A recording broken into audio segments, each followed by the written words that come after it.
No. This hangout is live. Welcome everybody back to the Wolf's Den. We had some technical difficulties. So sorry. Thanks for hanging around. Hey, everybody, it's Misha Houston.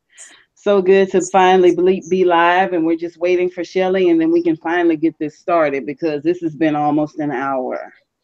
An hour trying to get this set up. This is ridiculous. And I also partly blame myself because it was my responsibility to get the chat on my channel, but I just don't have the technical skill to get it going just yet. That's I'm a okay. I'm going to beginner. show you during the week. Yeah.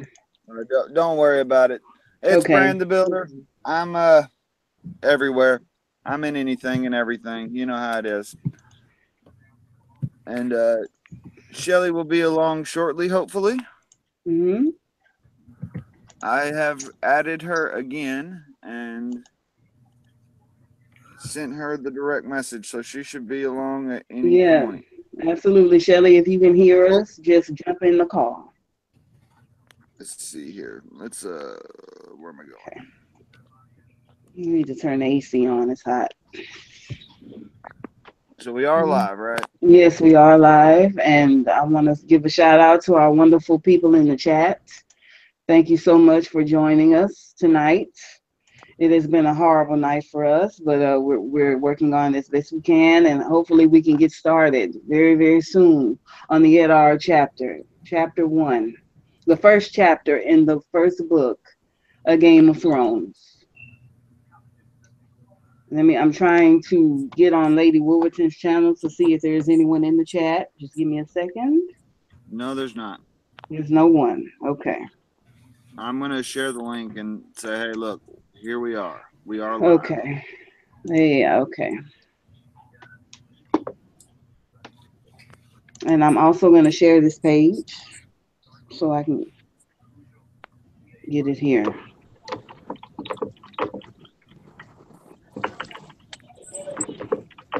Good morning, lovely people. How are we doing? Hey, Shelly, what's up?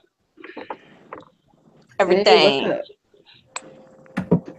Check out our. Okay, let me pull up the chat on my phone.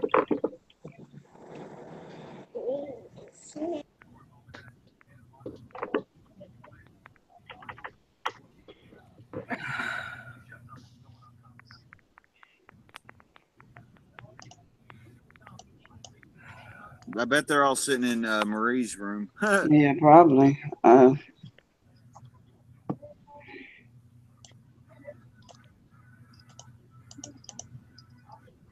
Two are watching now. Oh, wait, that's probably us.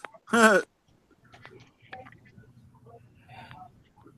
wanted to look fabulous for this chat, but I just look really bad. So sorry, guys. You're good. Don't worry about it. Yeah, I know. Let me go on over to Marie's channel and see if I can get everyone over here. I just looked and I didn't see anybody. Mm-hmm. Oh, excuse me. Series with Marie. There you are.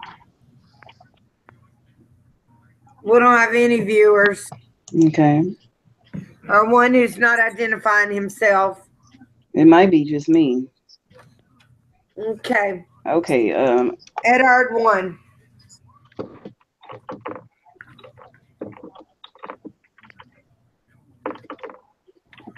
I've been more careful about my reading since I saw somebody else who did, since you, Misha, since you had some wonderful context clues that I had missed in the last Daenerys chapter. Mm-hmm. If nothing else, we'll discuss it and they can watch it later because I got some really neat stuff here. Okay, great. Okay, well, Bran, why don't you start us off? Okay, well, basically, first I'll do the overview. You know, there's not a whole lot of action that goes on in the chapter. The chapter opens with Robert's entourage arriving at Winterfell.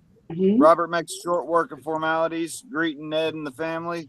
Robert leads them to the crypts, and the rest of the chapter's in the crypts. That's basically all the action in the whole chapter. Hold on 1 second.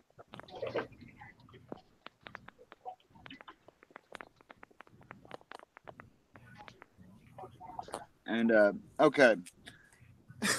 But what I've noticed was there's not a lot of action, but we lack in action, Martin makes up for in foreshadowing, details, and little subtle hints this chapter. All right. Lots of foreshadowing. Oh my God.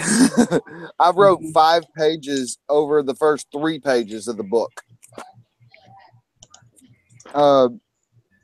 Let's see. Ned recognizes a few people initially when they're coming through. And if you notice, they're all Lannisters except for the Hound. Uh-oh, what just happened? She said, Jennifer's, I think she said she'll be right back, but just if you want to, please keep on. Yep. Okay, you got he mentions Jamie, shit, the kid with the Joffrey and Tyrion and Sandor. Well, this is the first time we get to see any Kingsguard. Mm-hmm. We find out Robert was actually a really big guy. He was 6.5 feet tall, they said, and real muscle bound. Well, over the years he's gotten big and fat, and through that all though, we still see that he's able to jump off a horse and be light on his feet. Actually, we find out a lot of information. This is a real big building chapter too. We find out the rebellion was 15 years ago. We find out it's been 9 years since Ned has seen Robert from the Greyjoy rebellion. The first time we meet Robert, Cersei, Jamie, Tyrion, Joffrey, the Hound, maybe even a few others. We kind of get a glance at the extravagance of the Lannisters. When they come in, they're in a double-decker, just, pimped out wagon.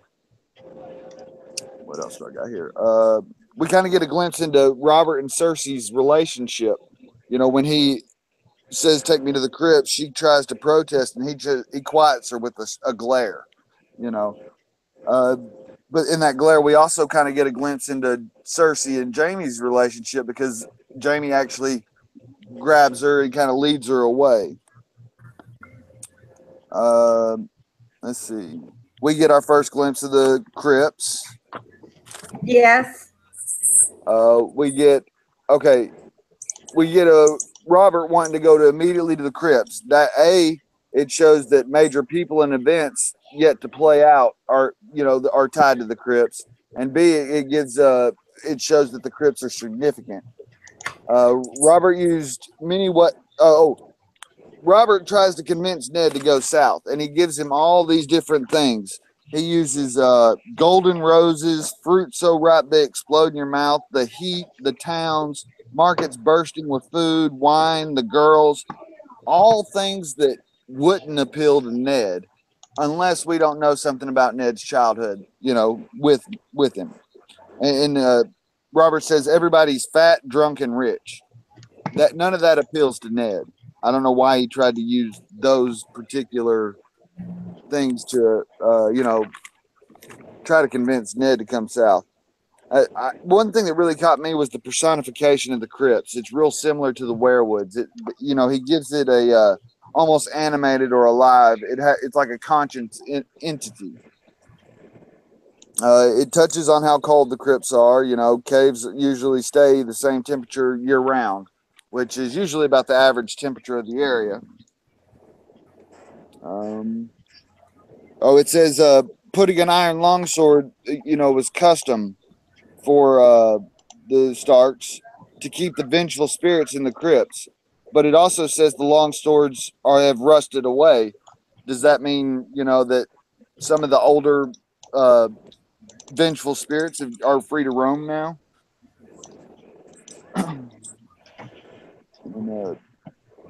We get our first look at Brandon and Rickard and, their story about how they died. Well, maybe not how they died, but that they died in King's Landing by Ares. There was a lot of emphasis on the statues and that personification I was talking about.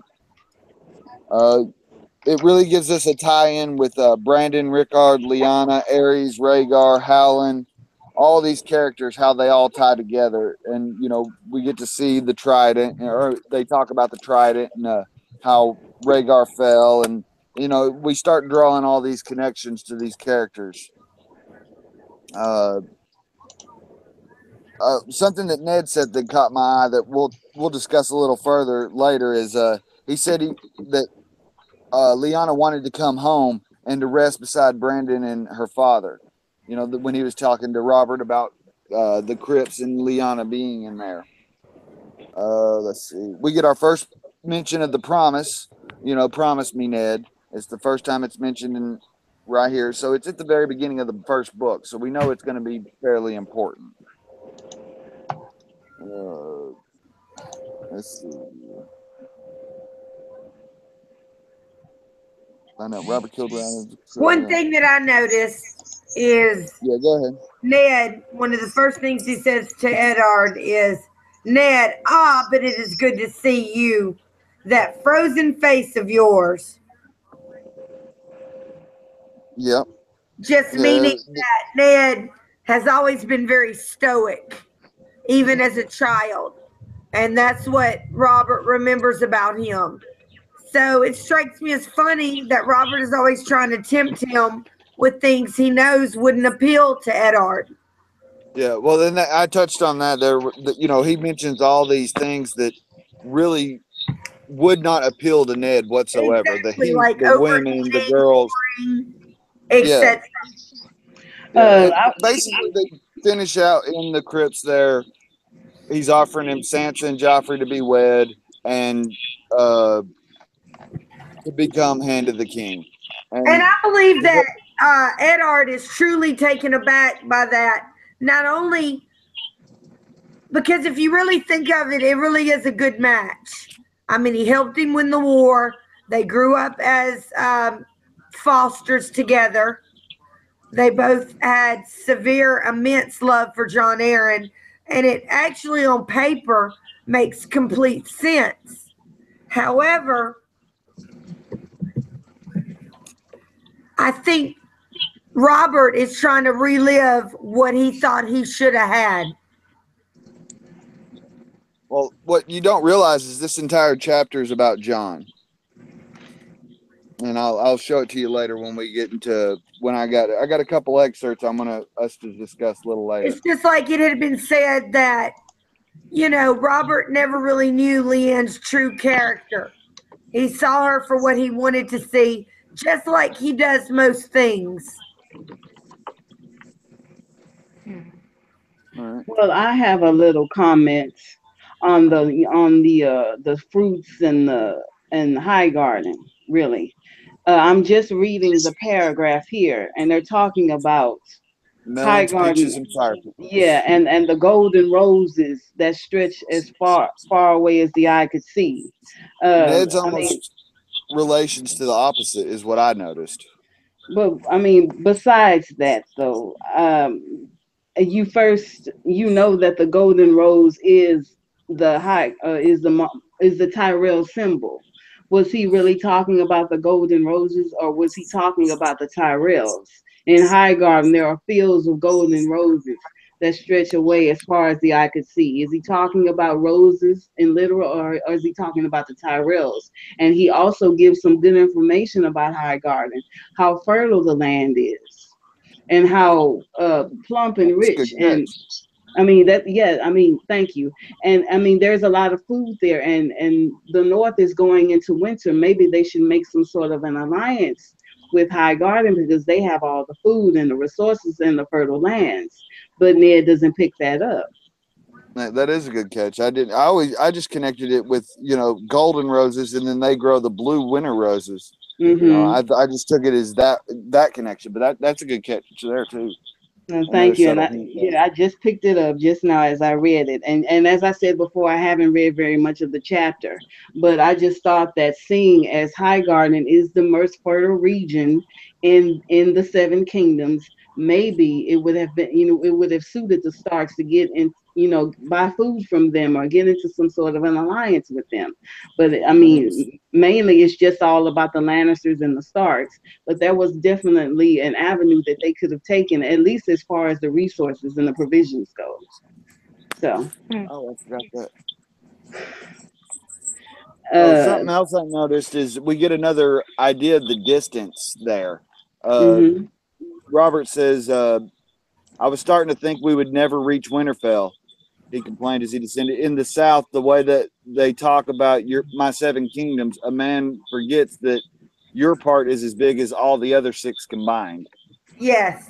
Mhm. And I know it's in jest, but he says the others take my wife when Ned tried to tell him, hey, the dead can wait. Yep, that's something And I've that wrote could down be here. foreshadowing, and that could just be meant to be a funny. Well, So I have a foreshadowing, way. like maybe the others taking Cersei away. Yes. I have a way to show that the Valonqar could be a other. I'll have to write it out for you sometime because I don't know the Or it quotes could right be off my head. Arya because of the prophecy about the younger, prettier queen come to take all you hold dear, and then the Valonqar be Arya. Think about this: the younger, more beautiful. If you take George R. R. Martin's actual description of what the others are supposed to be, he compares them to the she, like fairies and leprechauns and things of the Irish myth, and they're supposed to be beautiful. And then younger, if you take into consideration that they're Craster's sons, they would be younger than Cersei. And younger, more beautiful to take all you hold dear. All you hold dear would be, the power. Take the power. Take her kids. Take everything. And then why, Definitely power hungry. But let me say this about beauty. Beauty, of course, is in the eye of the beholder. yes. Now, I mean, even though, I mean, age is not. Anyone that's younger than Cersei is obviously younger than Cersei. But beauty can extend to everyone. Beauty Mm-hmm. in their looks, or beauty in their attitude, beauty in the way that they walk or move. I mean, beauty is subjective. Everyone has Right. their own standard of beauty. So, I mean, it doesn't have to be a beautiful woman. I Right. It mean, could be a physically in or beautiful out. woman. Yeah, yeah, inner or Or outer it beauty, could of mean course. beautiful in the inside. Yes, inner Or or it outer could beauty. be like Brienne the Beauty, a Right. word used in jest. Exactly. Mm-hmm. Well, And then that But also makes me wonder if in the inside, except for I think Brienne of Tarth is an only child. I think her brother got killed. yeah, she had Yes. 2 brothers, I believe, and they both died. mm, I believe so, but But I think that I'm still sticking with makes her Euron. a younger Euron's going to be the sibling. Valonqar. If both of her brothers got killed, that still makes her a younger sibling. Mm-hmm. Yep. That's true. But it's not. Valonqar means younger brother. It does not mean younger sibling. Hadar means younger sister. The Valyrian word Valonqar means younger brother. But the Valonqar is subjective to man. It's a No, gender no, neutral, right? no, it's not. No, it's not. Valyrian is not gender neutral. It's actually based on 4 genders, and Okay. it's lunar, aquatic. Shit, I can't remember. They're not actual genders, but they're gender based. If you look up the Valyrian language, Valonqar literally translates to little brother. Hadar, Hader, is little sister. Okay. Okay. What the misconception there is, Aemon is talking about dragon as an honorific, as a title, like Your Highness. He's saying dragon is gender neutral, not the whole language. The one word, the honorific dragon. It's like saying Your Highness.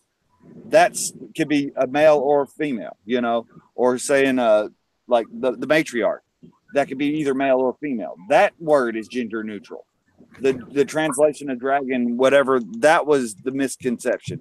He wasn't saying the whole language. Actually, the creator of the language on the show has went through and said, look, it's very much gender related. It's just 4 genders instead of just the 2.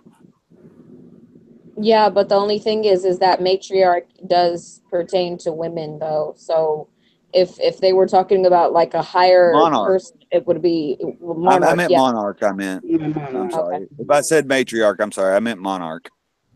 Yeah, Yeah, I monarch mean, can be gender neutral can with be that. yes, exactly. There Right. are right. Dragon is the equivalent to monarch. It wasn't saying, that's where the Aemon misconception is. They said that, Aemon said that the mistranslation in dragon, it wasn't saying the whole language is gender neutral. It was that one word. Mm. It's like more or less saying the monarch that comes, the monarch that is promised. That's where the prince that was promised got messed up. It's that one word. I promise. I've done a lot of research. I've done blogs. I've done all kinds of shit about that. Trying to And you, explain but it. you went and you did an actual article to where you showed that Cersei had, when it came to the Valonqar, she only heard a little bit of the translation, and she figured that it was little brother, and that's how she took it, right? Well, I did write that one. Yeah, I did write that one too. That explaining that she didn't get the whole translation or that she didn't get the full meaning. So I'm not completely sold it means just little brother. I think it means more than just little brother. But I mean, I very well could be wrong. It could be just little brother. Either way, it's going to be Euron. Well, I mean, let me say this, and I have read the description of Euron, and he seems like a beautiful man. He really does on the outside, but on the inside, he's not. He's Nope, but obviously that's a because monster, of course. But I mean, I just, I don't know. I just don't think it's Euron. But I could be wrong about that as well. But I just don't think that it's Euron. I think it's a woman that will come along and knock her off her perch, even though he's more than capable of doing there'll that. be a woman. There'll be a woman involved. Yeah. I have my money bet on Arya. I mean, because with her being a faceless man, it doesn't really even matter if the prophecy is supposed to be for the little brother or little sister or whoever, because she could just pretty much kill off whoever she wants and take their face, and then she just by default becomes a Valonqar, and she has the motivation for killing Cersei, so she would turn around and in more Everybody has ways than one, motivation she to kill could Cersei. end up becoming the Valonqar just because of her role, period. All right. You got But something, Misha? when it comes to Cersei, I just will not bet against her just yet. I think they're gonna kill her off in the show. I think, but as far as the books goes, I think she's gonna live to be an old woman.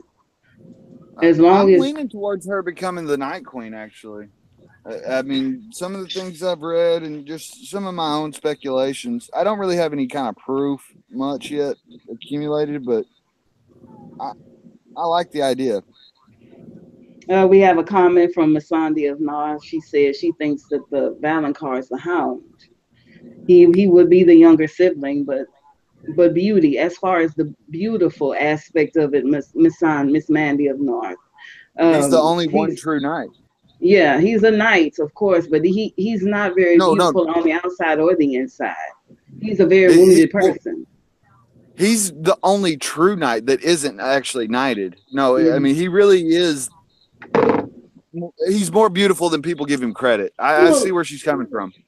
well, He, I mean, but he's very wounded, and he doesn't oh he yeah. doesn't have much love for himself, and Well, that makes a person beautiful on the inside, in my but the opinion, is to only have love for himself. but the only thing I would argue about that is his whole redeeming arc when he ended up going with that one what is it, that group that Elder brother. was, Elder yeah, brother. yeah, when he went with the oh The fuck, I can't remember. brotherhood, the Quiet Isle. brotherhood. No, the Isle, when he Oh, was the there, Isle and of he was helping.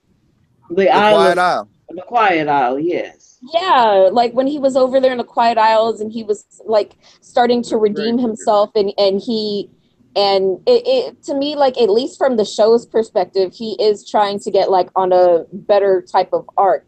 And so, in a sense, the beauty of him coming back and looking at everything he's done and being a little bit more humble about his shortcomings now, that But could be a sense of beauty that has just started blooming in him, you know? well, yeah, that's certainly true. But as far as the book goes, if he is the grave digger, so to speak, He's Mm. and definitely then great. if he is the grave digger, then why would he give up, his peace of mind, his peace of heart, his peace of surroundings to go back to King's Landing to kill Cersei?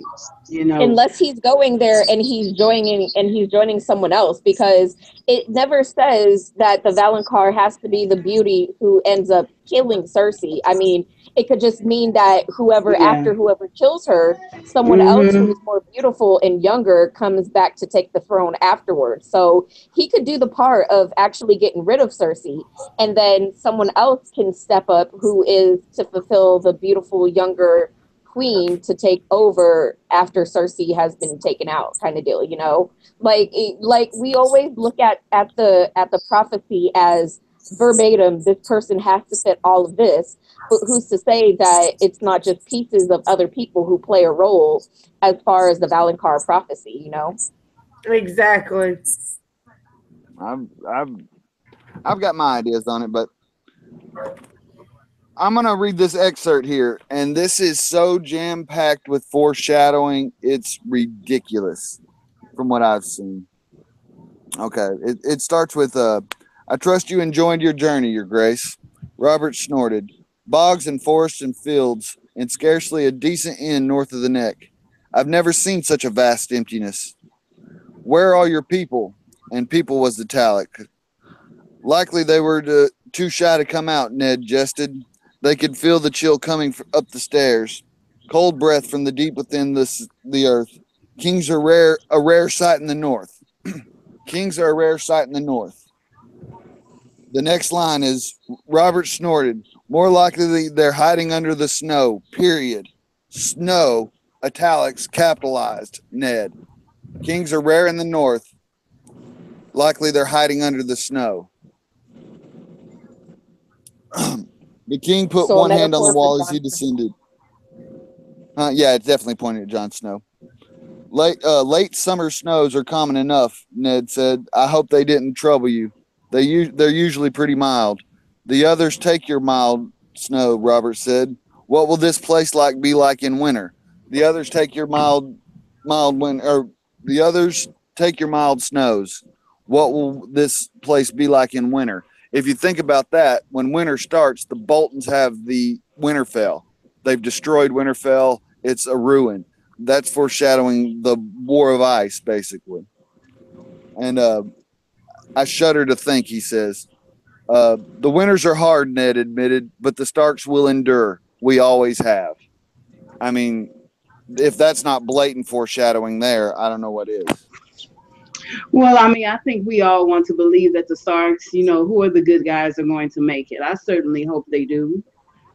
I would like to see Well, people like Ramsay and these evil, horrible people like the Freys or the Boltons, get cut down, of course. right. Well, I mean, from what we know, though, at least one of the Starks are going to survive. Yeah. Most likely three, or maybe Most even likely, I think Sansa will survive. Sansa, Yeah, Arya, and probably Sansa's a part Jon. of it. I'm Maybe hoping Jon. that, I don't know. I'm back and forth with Jon. yeah, I'm kind of hoping that at least a male will survive so the name can live on. Because, Well, I mean, the name can still move on. I mean, the Lannisters done it themselves. They the male line died out, so a male from another house took the Lannister name, mhm. married a female, and I mean, it can move on if the house is of a higher power than they are. They would keep the higher house's name. Mm. Yeah, and everybody would jump to end up trying to get into the Stark family. So Arya Right. and Sansa would be very high tickets to keep the Stark name going, and people would jump just to turn around and to throw away their lineage in order to be a Stark and to control Winterfell. So Well, Oh yeah, I better not go into that yet. Cause, well, I mean, even at the end there, it's Joffrey and Sansa. You know, wed our houses. I think it's going to end up being Sansa and Gendry. Sansa and Gendry. Yeah, it's going to be Baratheon and Stark wedding The houses. Baratheon. I don't know.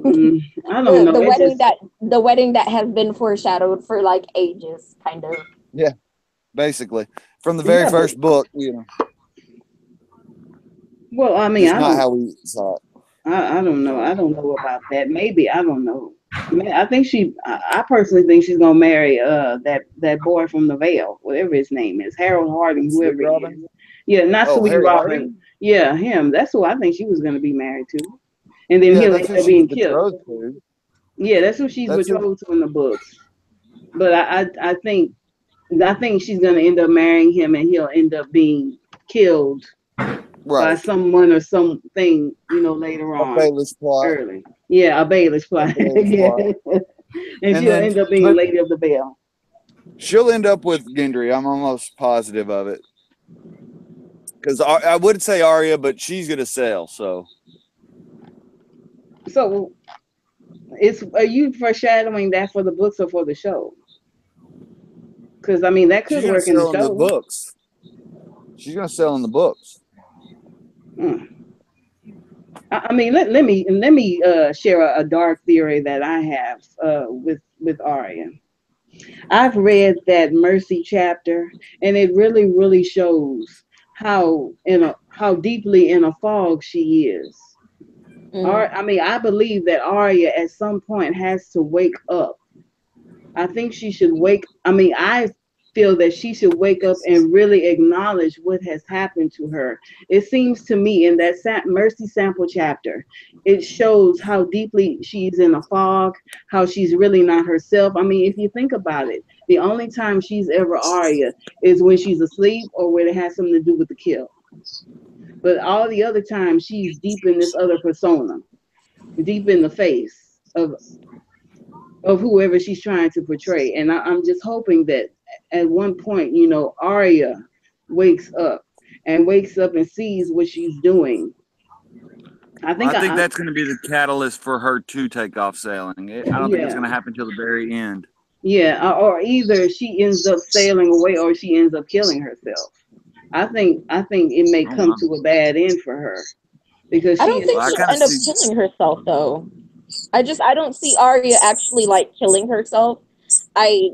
Because I think that regardless of, even though she might be considered in a dark place, like it's not a dark place as in like depression and oh woe is me kind of feeling. It's more like a depression over all the stuff that's happened, but like a revengeful kind of depression, like she has a motive to turn around and to justify all the people that have done her and her family wrong.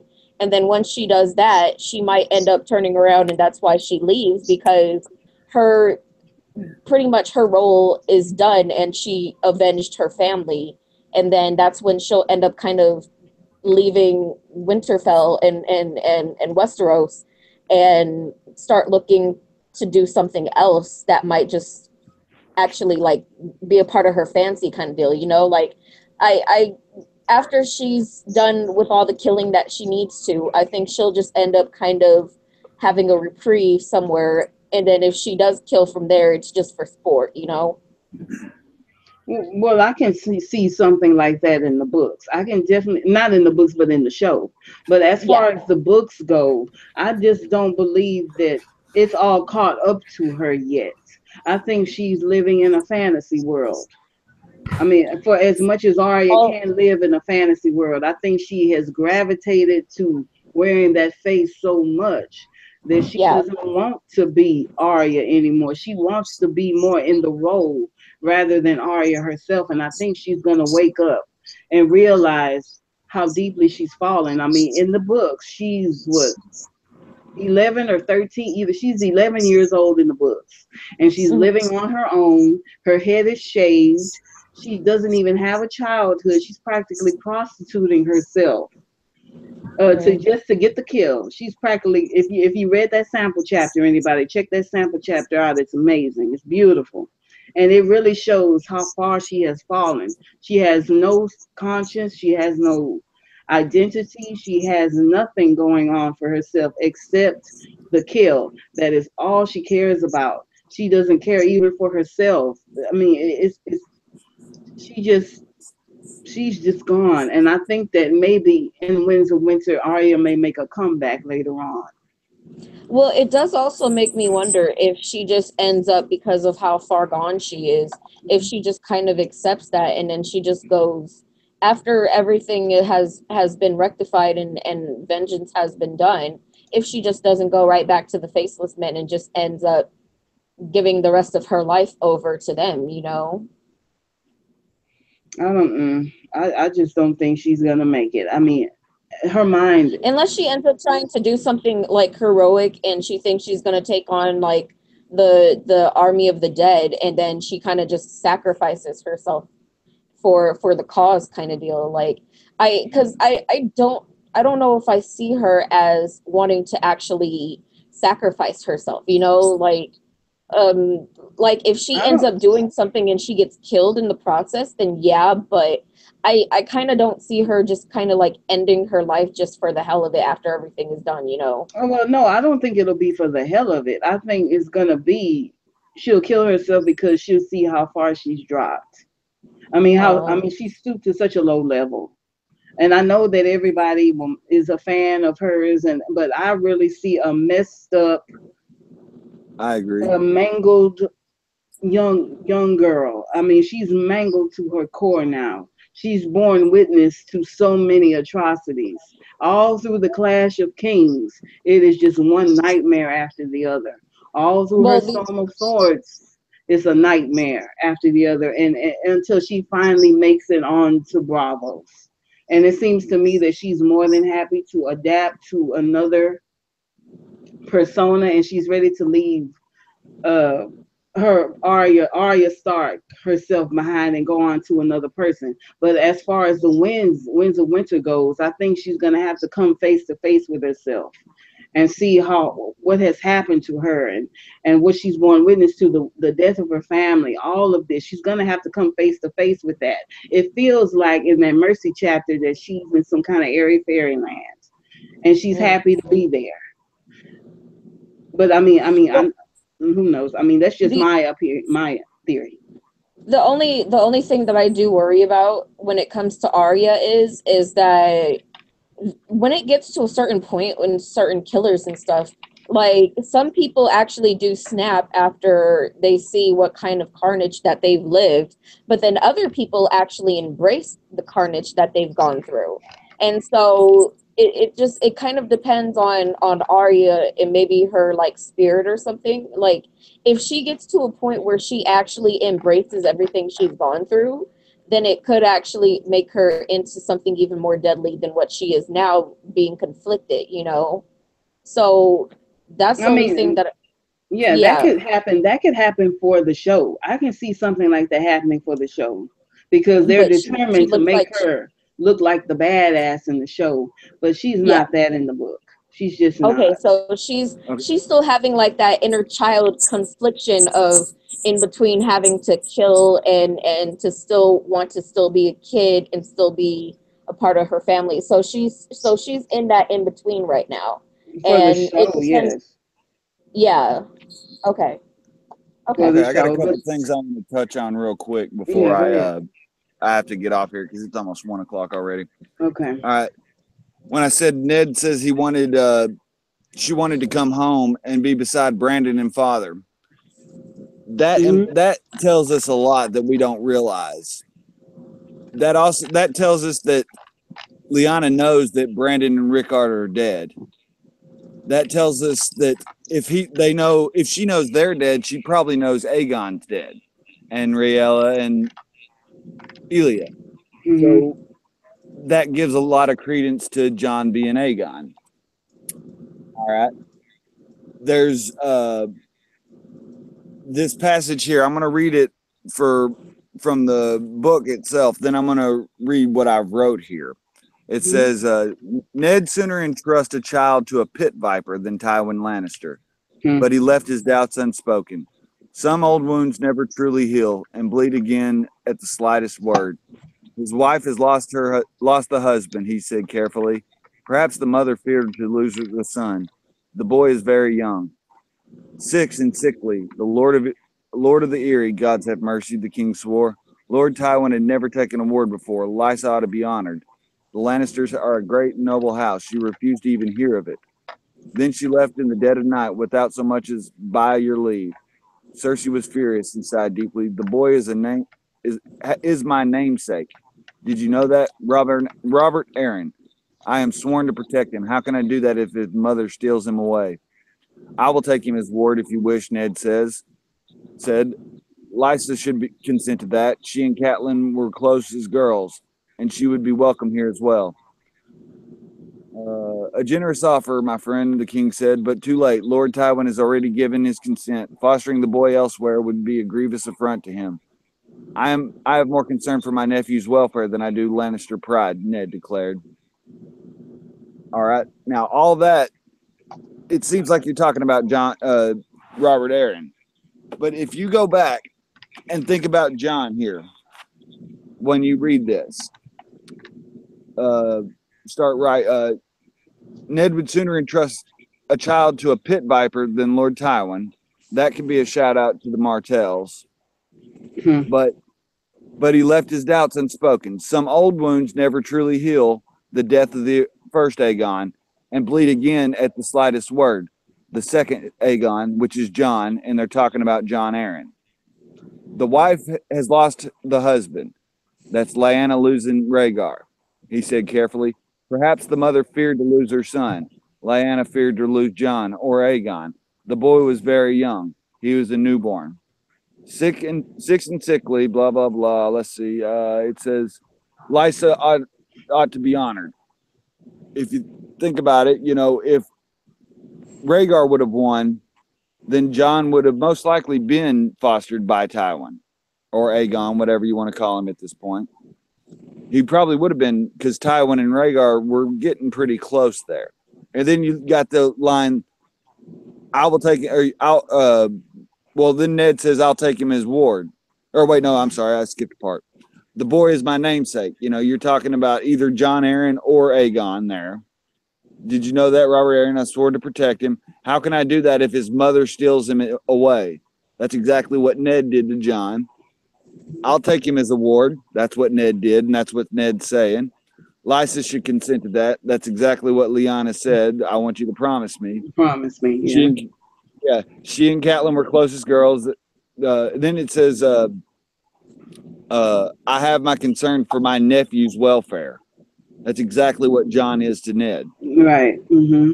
I mean, that is screaming Jon, but you don't realize it until you break it down like that. And we know the information we do now. Mm-hmm. Exactly. Mm-hmm. That's the stuff that was blowing my mind today when I was reading it. I'm like, okay, we're reading about Jon Arryn, but every line of this is talking about Jon. And about Jon's history. I hate Aegon. I hate his name being Aegon, but it's going to be Aegon. Yeah, I mean, because there's already an Aegon, right? There's an Aegon in the book. The thing about it is, that's why I pointed out. That's why I pointed out. Aegons. Well, there's the Fagon, which is he's going to be fake. He's going to be a Blackfire, or he's going to be just some kid they picked up. But that's why I pointed out. Ned says she wanted to come home and rest with Brandon and father. That way she knows that Brandon and Rickard are dead. Therefore, she most likely knows Aegon and Rhaella and Elia and the King's Landing has been sacked and everybody's dead. Mm-hmm. So she knows the kid's dead. And, if you take that line Rhaegar says, Aegon, what better name fit for a king? If that was Lyanna that he was talking to, I mean, right there it is, laying it out. Her thinking, oh, shit, my husband just got murdered. His son that was supposed to be king got murdered. Now my son's about to be king. What better name for a king? It's not Rhaegar named them both. Rhaegar named the first Aegon. Lyanna named the second one in honor of the first. and Rhaegar. Yeah, yeah, that seems about right. The part that you were talking about, it does tie perfectly with John's heritage. Absolutely. It really does. And I think that it is great, and it's also very telling now that you pointed it out that Yeah. John is the next chapter. John Yep. is the very And next chapter, and if you yeah, absolutely, you can see that. You can yeah, see and that it's for real. talking, It's really great. namesakes, and Mhm. that that's if you look at it from the John perspective, that he got Mhm. his name from John Aaron, or if you Mhm. look at it from Aegon's perspective, he is got his name as a namesake to the other Aegon. I mean, either way, it's a namesake, and I mean, Robert's talking about namesakes. They're talking about a nephew. They're talking about, I mean, everything can be tied to John. Mhm. Mhm. We got a comment and a compliment for you, Bran. She said, "Wow, what a call!" And it is a good call, no doubt about it. And I mean, Who said it's that? very Aaron's big. Thanks, Aaron. Thank you very much, Aaron. That was a very good call and a very good spot. I mean, it's so. I mean, this is kind of the thing why I love my GOT family because they can spot other things that I can't, and I can spot other things that they can't. So it is a very good call, no doubt about it. And I it tell is. people that. Oh, sorry. Go ahead. Yeah, yeah, it is very telling the fact that John is the very next chapter and that he is an outsider looking in, looking at all of this. And if you can take the outsider's point of view with the passages that you just wrote, it would kind of tie a little bit into John and his heritage. Hmm. Absolutely. And I just think I'm going to be probably pointing out a lot of the Aegon foreshadowing just because there's so many people against it. I mean, I hate it myself. I really do. But the fact of the matter is, the foreshadowing is there. And I can't help but show people, even though I don't like it either. Hmm. I got to be able to show it. And I always tell people, I like get in these communities because I don't want to be biased by my own perception. I don't want to be biased by my own opinion. I want Hmm. other people's perspectives, opinions, because I know I can get biased by my own thoughts. We all do it. That's Hmm. why I try to get as many people's views as I can. I don't always agree, but Yeah, I mean, it was very strange that they all of a sudden in this chat started talking about Sweet Robin, a boy right. that's and sickly, the And Lord it of makes the me Ear. wonder. Oh, it makes me wonder. I'm pretty sure John got sick as a child. I know in the Hmm. show it was the newborn, but I don't know if in the books it's the same. I want to see if John was 6 when he got sick. If it does, then He did get sick. I'll He be did get bringing it ill. back up. Yeah, he did I'll get be sick, but I don't know the age. He did right get if it. sick as a child in the book. The story was taken from the book. Hmm. Well, if it's 6 years old, then I'm throwing my hands up and kind of giving a You think dance. you? Yeah, I mean, yeah, talking all of a sudden about Sweet Robin, bringing him into this and bringing the Erie into this. I mean, it could all be tied in to somewhere else, and I think they're using the Lord of the Erie as something to hide behind. Right. John was sick as a child, and there was really no point of bringing up the Lord of the Erie because I mean, no one really wanted him. No one really wanted him except Liza Aaron. You know what, though? That's the thing about these discussions, guys. Yeah. We can bring up It was. things that other people wouldn't have discussed.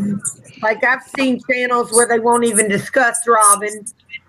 I've seen channels like, you know who I'm talking about, Bran, I'm sure. Preston Jacobs, where he Uh, thinks there's something major to Robin. And well, I and tend to agree. And he has some good evidence, but I mean, I'm not 100% sold on it. No, me. 100% sold on it, but it's noteworthy. And that's Yeah. why this chat, bring up what you will, because none of us knows for sure. Mhm. Right. It's all theory.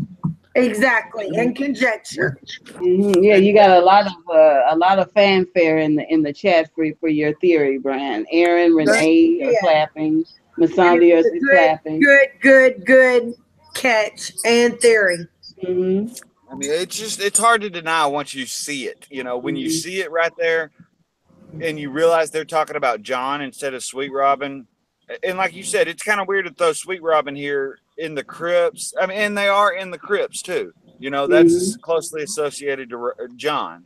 You know, there's just so much about John right here that it's this double writing that Martin does. He's telling the story, but if you look a little deeper, he's telling so much more. Mm-hmm. The point of theory is its strategic location, first and foremost, no matter who rules it.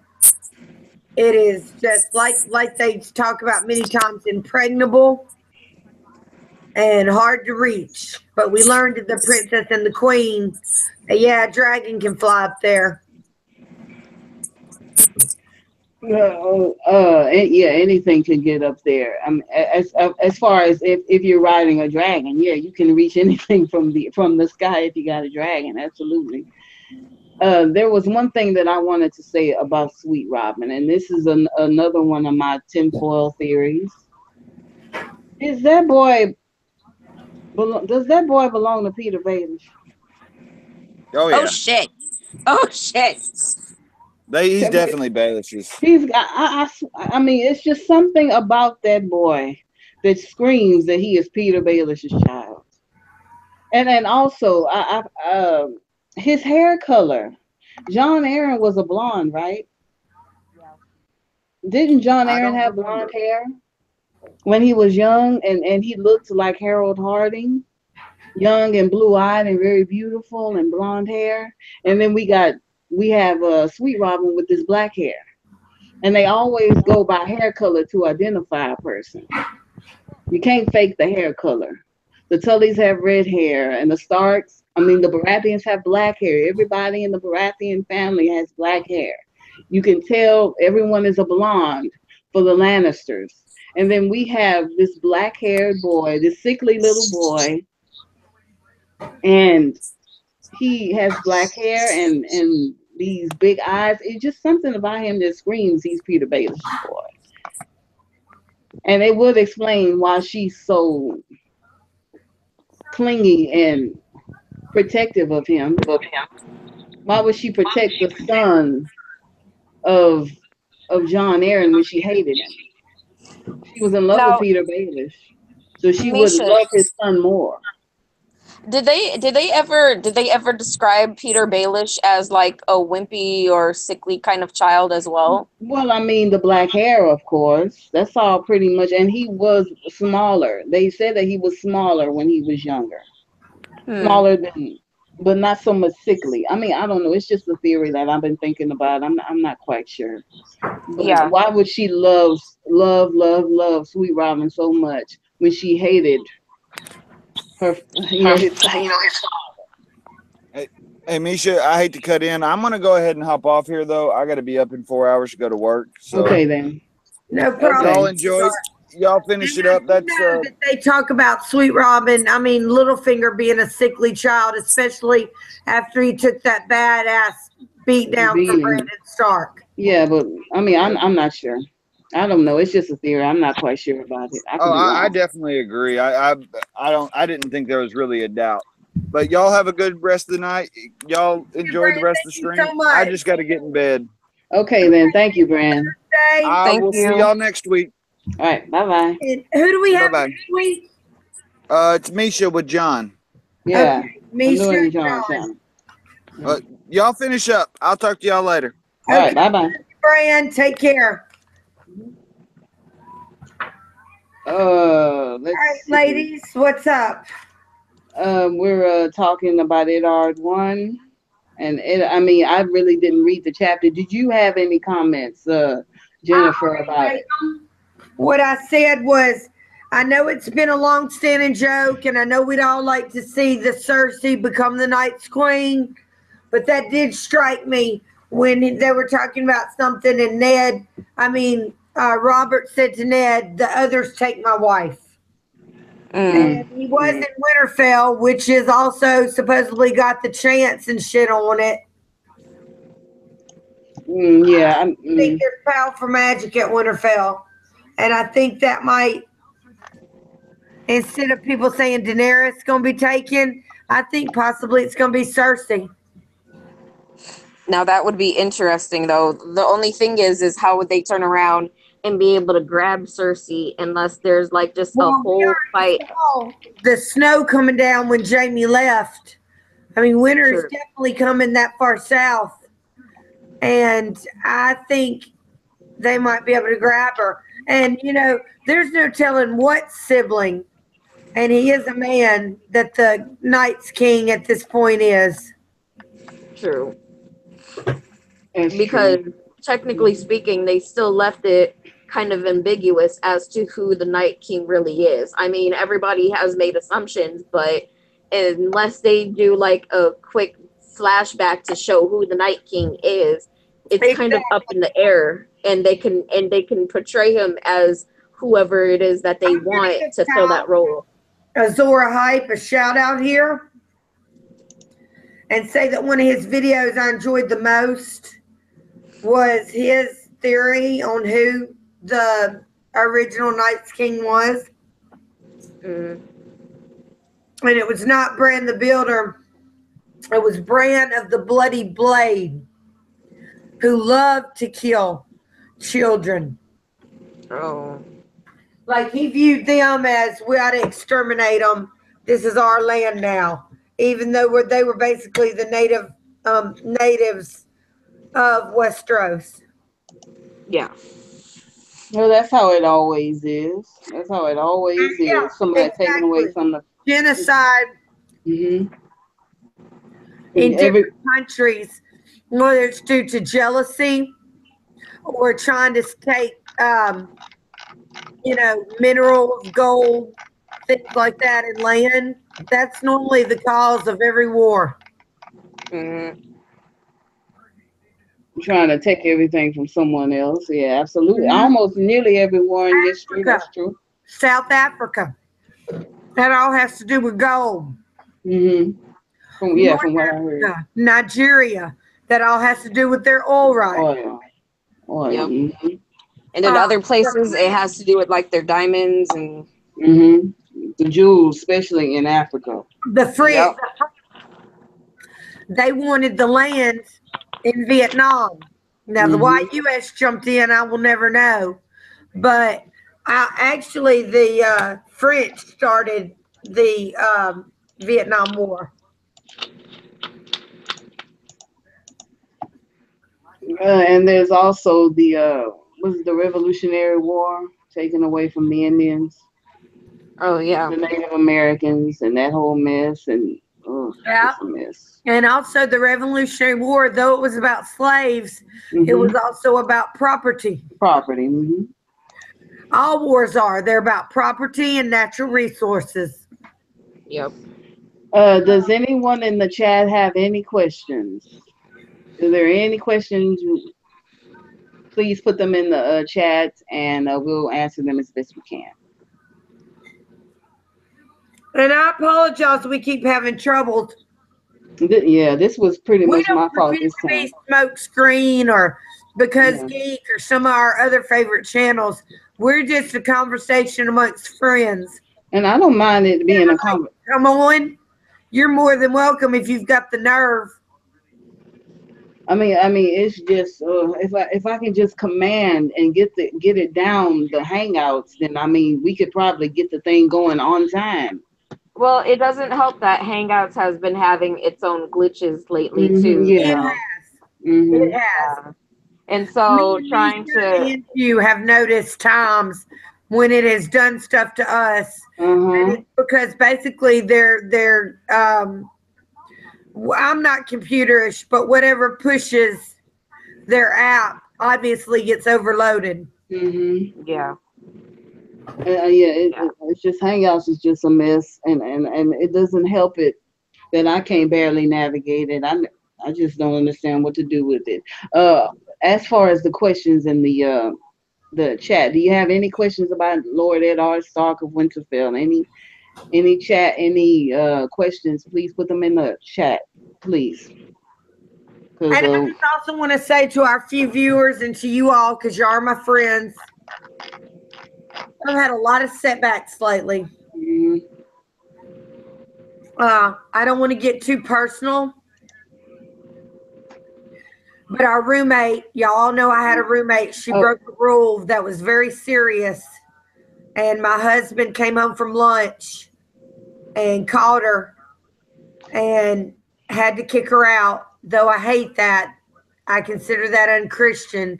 The rule was a relatively simple one. Don't have people over to our house when we're not here. And he came home from lunch early, unexpectedly, and busted her stone cold. Well, I mean, as far as that goes, I mean, it's right, Russell and Jennifer's house, and she and I should follow the rules until she gets a Well, place of her own. that's my friend, that's my girl, and I'm a little bit more lenient. If it had been me, I would have told the person you need to leave immediately and then lectured her.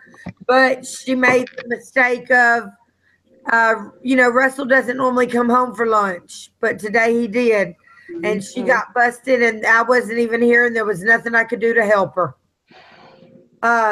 Now, on the same token, no matter what God you wish, that's who brings you spirituality. I would like everybody to just pray for me. I've been having a really tough time lately.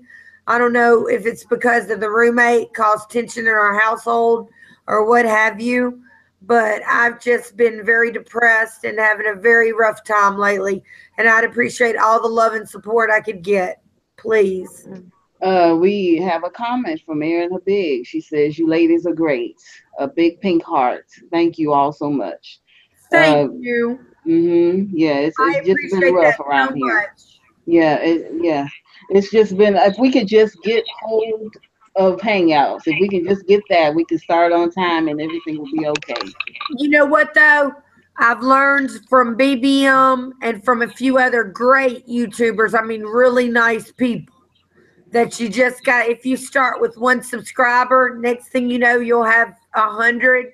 Next thing you know, you'll have many. And we don't do this for the money or for the fame or having a bunch of numbers. We do it because we love to talk about the game. Mhm. Ned Stark was the subject of this chat. So if you have any comments on him or anyone else in the North or anyone else mentioned in the chapter, please put it in the chat so we can answer your questions. Thank you. Please. So, and I will apologize because I didn't look up what we were discussing for tonight's chapter. Unfortunately, I just kind of jumped in out of nowhere. So, Well, let me say this, Shelly. I know that you're not a book reader, and that's fine. But yeah. as far as the first season goes, just look at the episodes, and that'll pretty much tell you what's going on in the books. I mean, Oh yeah, the no, first because like season. when Bran was sitting down and he was talking about the stuff, like I could pretty much see it from the first season. Like I remember the first season like it's the back of my hand almost, you know.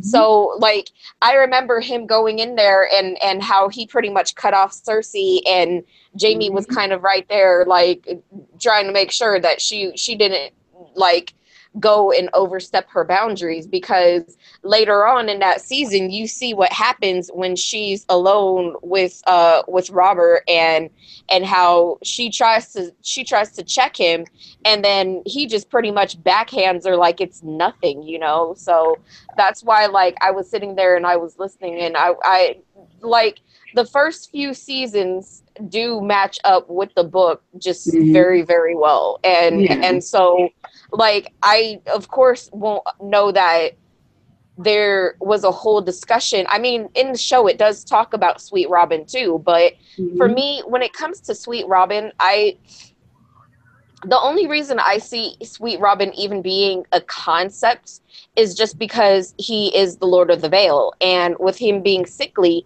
either you can count on marrying him off real quickly, and maybe if you're lucky, he might make a child, but it's highly likely if he's just that frail, you know.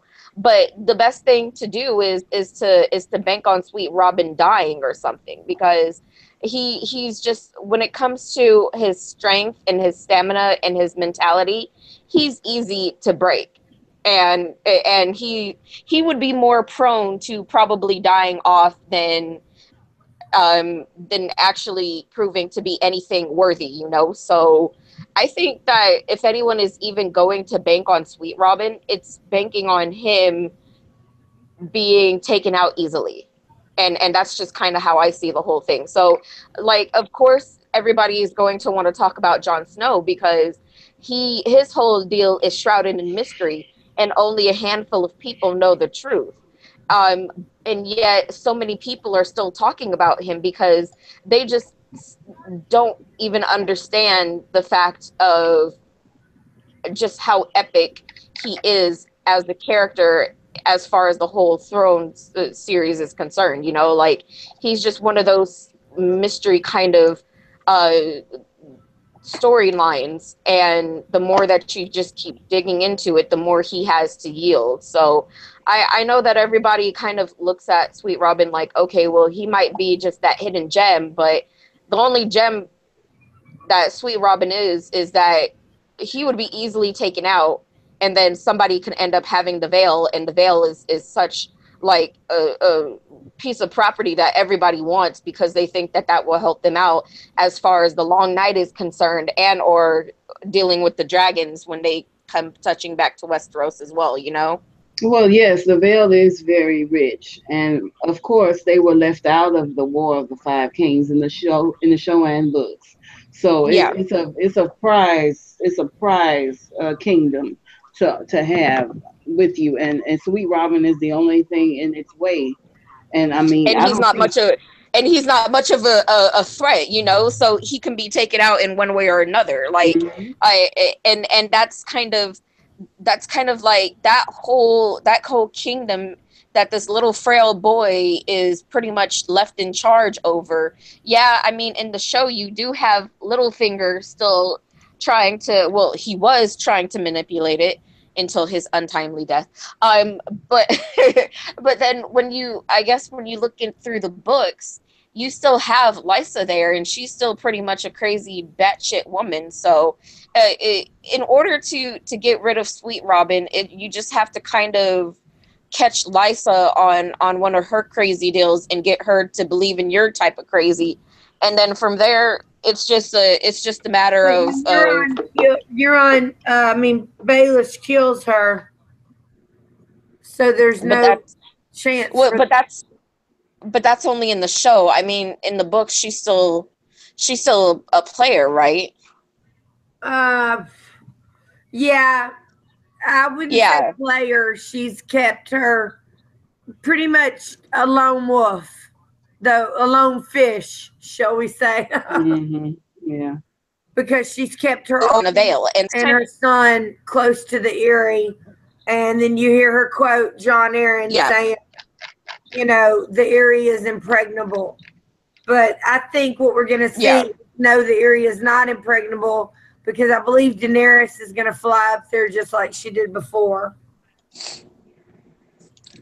and see, and in a situation like that, pretty much, since we already know that Daenerys can go in there and fly on one of her dragons like Drogon or something, and get into the veil like nothing.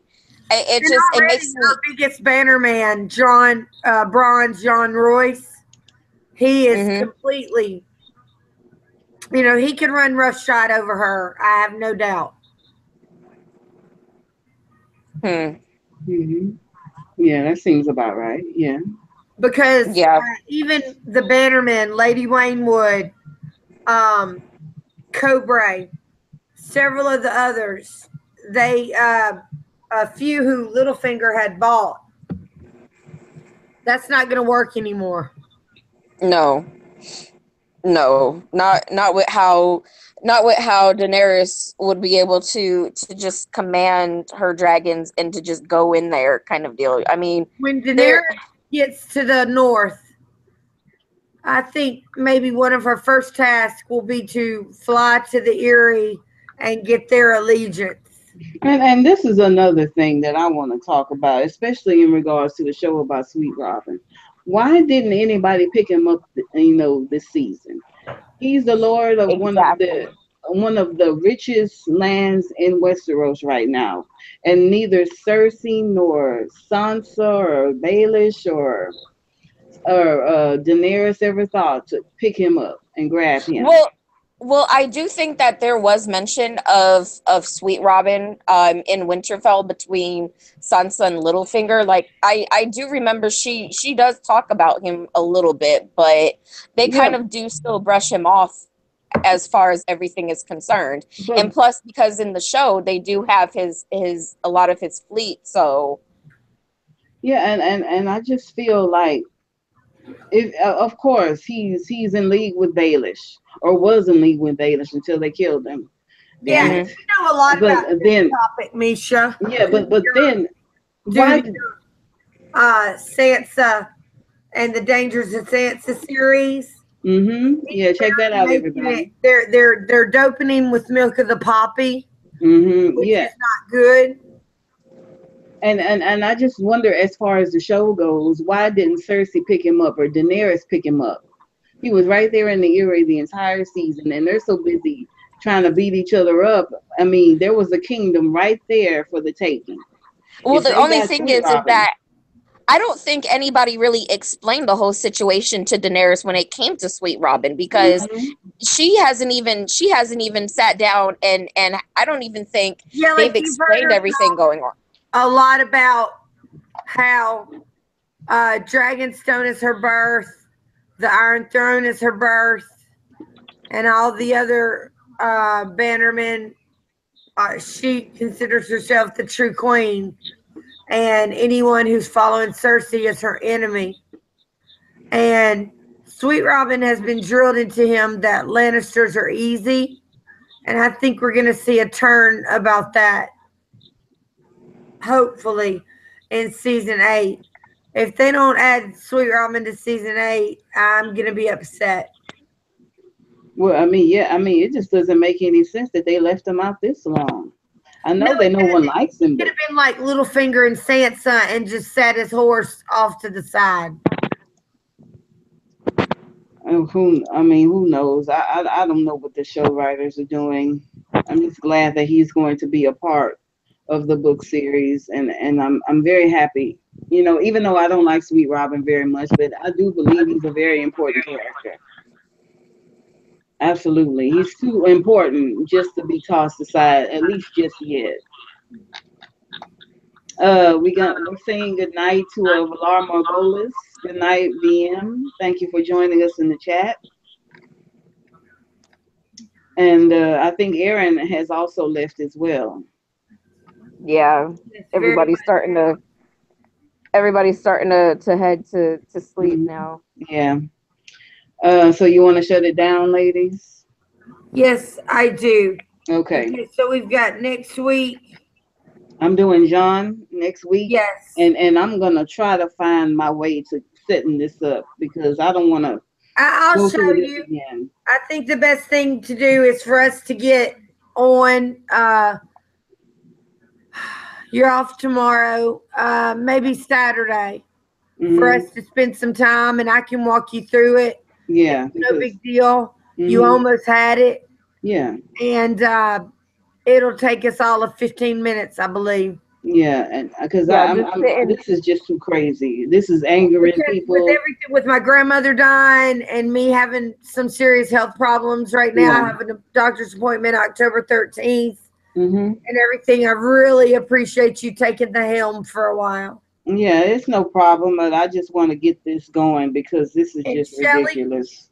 I'm not sure Yeah, yet if I'm going to be able to go to con.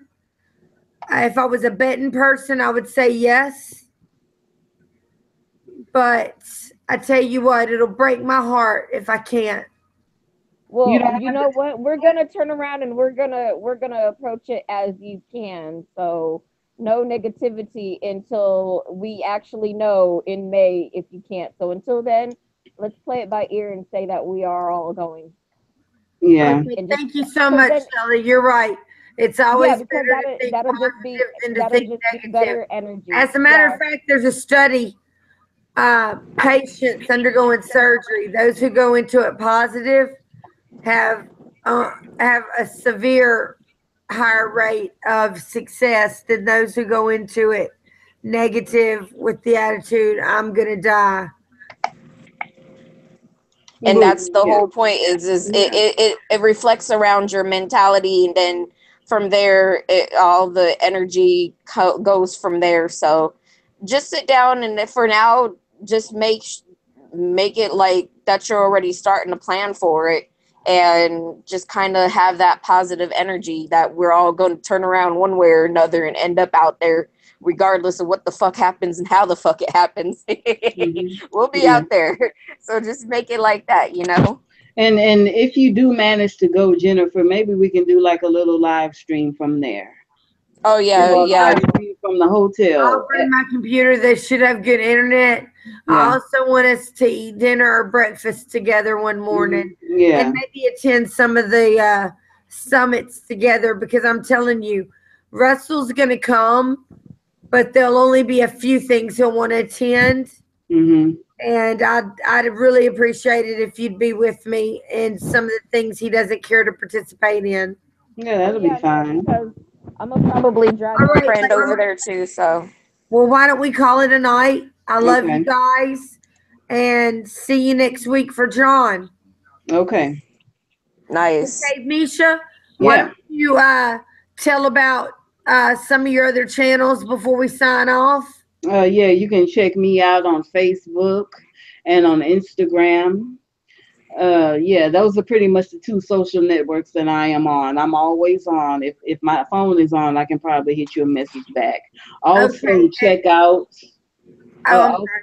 oh Go yeah. ahead. Also, check out my YouTube channel, uh, Misha Houston, and I'm going to continue on with my safety analysis as well.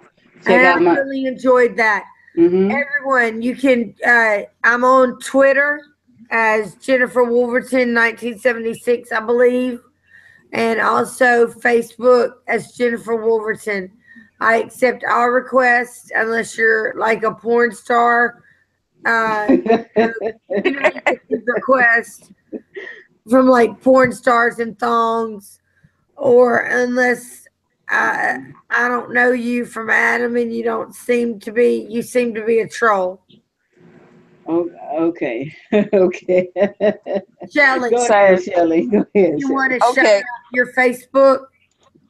Yeah, well, you can find me. I'm still promoting my stuff with my shirt brand, Stupid Stoner. And then I am getting ready to start doing the Reiki stuff. So what I'll probably start doing in a little bit is making some videos about energy work and everything along those lines as a Reiki master practitioner.